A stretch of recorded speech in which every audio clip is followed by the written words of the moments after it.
contre, je dois dire que des super-héros qui me ressemblaient quand j'étais enfant, ben, il n'y en avait aucun. Ah bon? Non, non, il n'y en avait aucun. Et vous?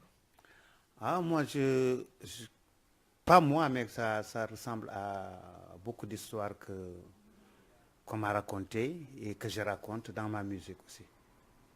Euh, la chanson que j'ai chantée dans Black Panther est une chanson euh, du monde poulard, donc de la tradition, et qui parle d'un roi, un jeune roi qui, à un certain moment, a été conseillé par son entourage pour aller récupérer son trône, exactement comme dans Black Panther.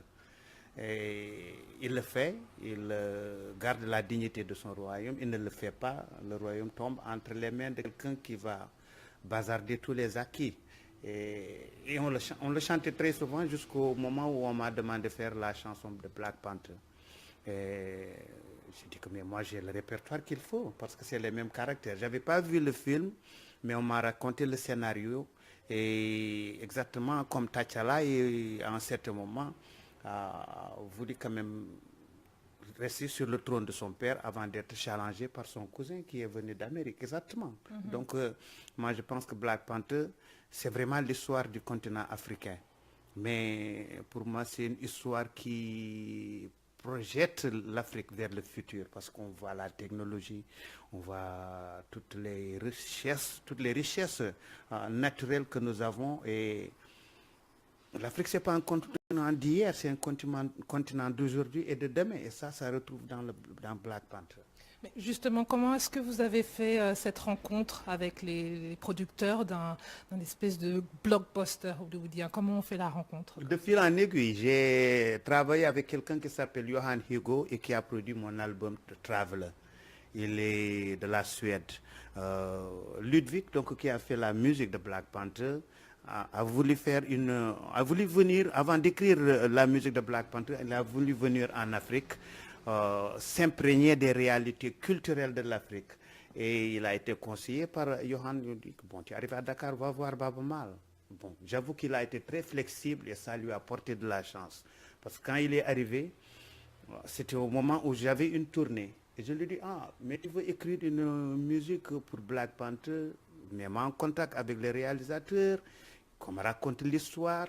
Euh, Au téléphone, l'histoire m'a fasciné. J'ai dit que on ne va pas aller directement au studio, on va aller en tournée ensemble. Et il nous a suivis dans le nord, dans beaucoup de villages. Il n'a pas dormi dans les hôtels, il a dormi comme moi à la maison de ceux qui nous accueillaient.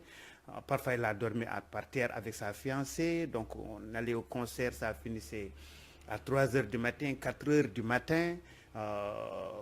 Il était dans l'ambiance de l'Afrique. Donc, je pense que c'était la meilleure place pour s'imprégner et écrire une musique qui pouvait aller avec ce film. Et c'est au retour, par exemple, de cette semaine, de ces 10 jours de tournée, où il a rencontré beaucoup de personnes intéressantes. À Aérelao, il a même rencontré Modulo, donc qui était invité dans le même concert avec Pape Diouf, avec El Hadj Diouf, le footballeur. Donc il a il vu s'est comme... imprégné un petit Il peu s'est imprégné quand ces gens sont sortis, me retrouver sur la scène, les gens Et qui... combien de temps vous êtes parti en tournée pendant combien de temps? Pendant 10 jours. 10 jours. Pendant 10 jours, donc il était là et il a vu nos spectacles. Et nos spectacles, c'est vrai que c'est de la musique pour entretenir les gens, mais aussi c'est une répercussion, c'est une projection de la tradition sur la scène. Ouais. Alors c'est ça qu'il recherchait, lui. Parce que justement un artiste francophone, africain, au milieu d'une super méga production, ça renvoie quelle image?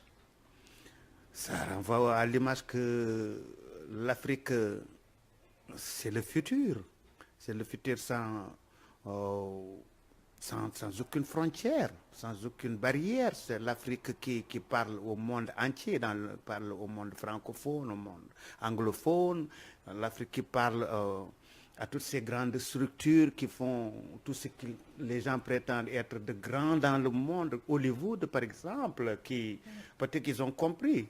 avec Alors en 2018 En 2018, ils viennent de comprendre. Avec Disney, ils ont compris que bon, le futur de toute l'industrie de la musique, du cinéma, de la culture, de tout ce qui fait bouger le monde, c'est peut-être l'Afrique.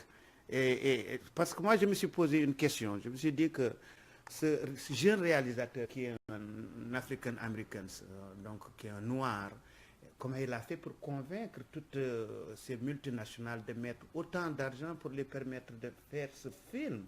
Peut-être c'est parce qu'ils ont compris que peut-être que c'est eux qui sont allés vers lui. Je n'ai pas posé la question. Moi, ce qui m'intéressait, c'est l'histoire de l'Afrique, l'histoire... parce que j'ai un mouvement que j'ai créé, et dans ce mouvement, il y a une section qui s'appelle le K, qui est la technologie, accès aux nouvelles technologies. Et dans le film, on sent qu'on parle de l'Afrique comme le berceau de la technologie. Et ça, c'est ça qui m'a fasciné, c'est ça qui a fait que j'ai accepté.